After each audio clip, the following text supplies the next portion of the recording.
ఈరోజు మన రెసిపీ వచ్చేసి గోధుమ పిండి పెరుగు వేసి చేసిన ఈ దోశలు చాలా రుచిగా చాలా టేస్టీగా అయితే ఉంటాయండి.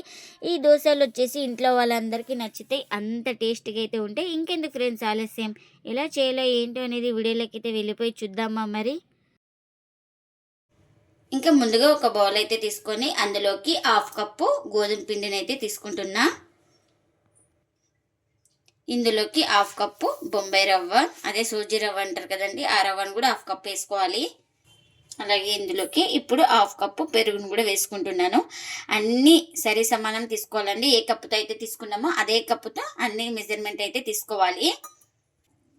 ఇంకా ఇందులోకి 1/2 కప్పు వాటర్ అయితే వేసుకుంటున్నాను. ఇలా 1/2 కప్పు వాటర్ కూడా వేసుకొని ఒకసారి మొత్తం స్పూన్ తోటి ఇలా బాగా కలిపేసుకుందాం.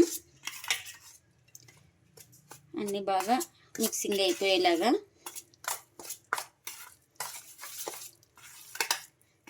చూడండి, నేను ఇక్కడ అన్ని పర్ఫెక్ట్గా కొలతలతో అయితే చూపించాను.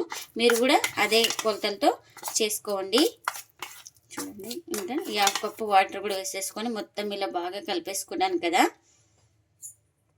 ఇంకా ఒక ప్లేట్ అయితే పెట్టేసుకొని ఒక 10 నిమిషాలు అయితే పక్కన పెట్టేసుకుంటే మనకు రవ్వ పిండి అన్నీ నానతాయండి.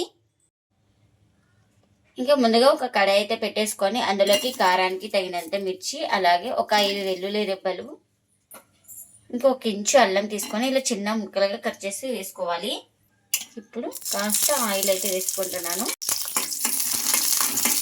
ఇంకా ఈ మిర్చి మనకు బాగా ఫ్రై అయిపోవాలి. ఇంకా ఇలా మిర్చి బాగా వేగిన తర్వాత ఇందులోకి పల్లీలు అయితే వేసుకుంటున్నాను. ఇంకా ఈ పల్లీలు కూడా బాగా ఫ్రై చేసుకోవాలి. ఇంకా ఇలా పల్లీలు అయితే బాగా ఫ్రై అయిపోయినాయి కదా. ఇప్పుడు ఇందులోకి ఒక గుప్పెడు పుదీనా అయితే వేసుకుంటున్నానండి. ఇలా పుదీనా వేసుకున్న తర్వాత ఒకసారి బాగా కలిపేసుకుందాం. మనకు ఈ వేడికే పుదీనా అనేది బాగా మగ్గిపోతుంది. ఇంకా ఇప్పుడైతే అన్ని మగ్గిపోయినాయి కదా. ఇంకా స్టవ్ అయితే ఆఫ్ చేసుకొని పూర్తిగా చల్లారిన తర్వాత అయితే గ్రైండ్ చేసుకోవాలి. ఇంకా చల్లారిన తర్వాత అయితే ఒక మిక్సీ జార్ అయితే తీసుకొని ఇంకా అందులోకి అయితే వేసుకుంటున్నాను చల్లారిన పల్లీలు, మిర్చి అవన్నీ. ఇంకా ఇప్పుడు ఇందులోకి రుచికి తగినంత సాల్ట్, అలాగే కొద్దిగా వాటర్ అయితే వేసుకొని ఇంకా మూత పెట్టేసుకొని గ్రైండ్ చేసుకోవాలి. ఇంకా గ్రైండ్ చేసుకున్న తర్వాత చట్నీని అయితే ఒక బౌల్లోకి అయితే తీసుకుంటున్నాను. ఇంకా ఈ చట్నీకి పోపు కూడా పెట్టేసుకున్నాను. ఇంకా ఈ పోపు కూడా ఇందులోకి అయితే వేసుకుంటున్నాను. ఇంకా మనకు చట్నీ అయితే రెడీ అయిపోయింది.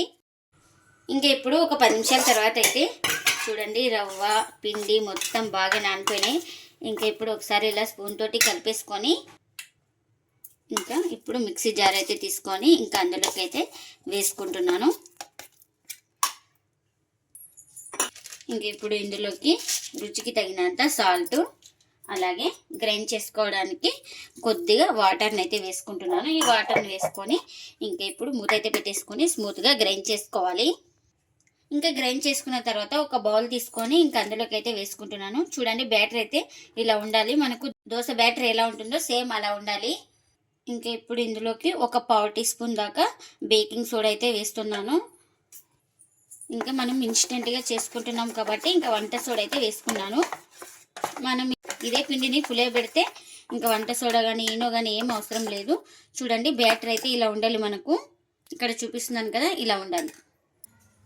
ఇంకా దోశ వేసుకోవడానికి పెన్నం కూడా పెట్టేసుకున్నాను. పెన్నం కూడా హీట్ అయింది. ఇంకా దోశ వేసే ముందు అయితే పిండిని ఒకసారి బాగా కలిపేసుకోవాలి. ఇంకా పిండి మొత్తాన్ని ఒకసారి ఇలా బాగా కలిపేసుకొని ఇంకా మనకు ఎంత కావాలో అంత పిండిని అయితే వేసుకోవాలి. ఇంకా ఇలా పిండిని అయితే వేసుకొని మొత్తం ఇలా స్ప్రెడ్ చేసుకోవాలి.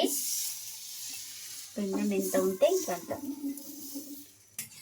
ఇంకా ఇప్పుడు తడి ఆరిన తర్వాత, ఎక్కడ పిండి లేకుండా తడి ఆరిన తర్వాత ఇప్పుడు పైన కొంచెం ఆయిల్ అయితే వేసుకుంటున్నాను. ఇంకా ఆయిల్ ఇష్టం లేని వాళ్ళు గీ కానీ బటర్ కానీ ఏదైనా వేసుకోవచ్చు అండి. చాలా టేస్టీగా అయితే ఉంటాయి మనకు.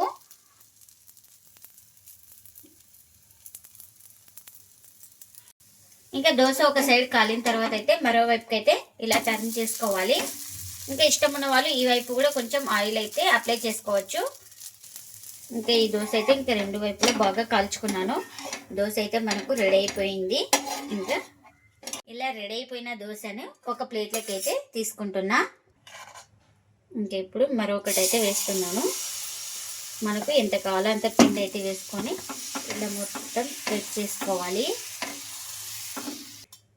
ఇంకా ఇలా తడి ఆరిన తర్వాత ఆయిల్ అయితే వేసుకుంటున్నాను.